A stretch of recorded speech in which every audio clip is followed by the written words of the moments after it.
पुढची एक सुंदर वनस्पती मी आज तुम्हाला इथे दाखवायला आणली आहे. ताजी वनस्पती ती म्हणजे भृंगराज. ह्याला साध्या भाषेमध्ये माका असं म्हणतात. ही वनस्पती सगळीकडे उपलब्ध आहे.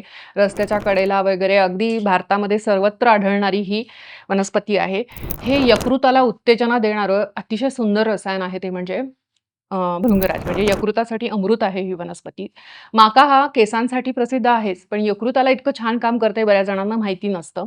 तर ह्या माक्याचा उपयोग कशा प्रकारच्या डोकेदुखीमध्ये होतो, तर ज्या लोकांना कावीळ होऊन गेलेली आहे, पित्ताचा त्रास आहे, त्याच्यासोबत लिव्हरचा त्रास होतोय किंवा लिव्हरचं फंक्शन बिघडलेलं आहे.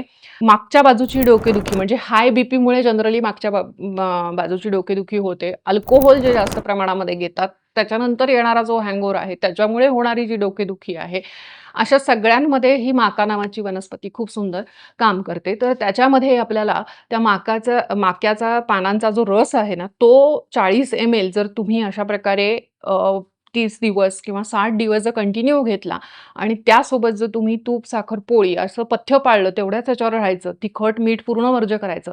म्हणजे हे ज्यांना लिव्हरचा मोठा आजार असतो ना, त्यांच्यासाठी हे खूप सुंदर काम करतं. त्यामुळे हे पथ्य पाळणं त्यावेळेस गरजेचं असतं. तर तुमचा बीपी, तुमच्या लिव्हरचा जो आजार आहे, कावीळ जी काही होते, ह्या सगळ्यांमध्ये हे सुंदर काम करणारी वनस्पती आहे.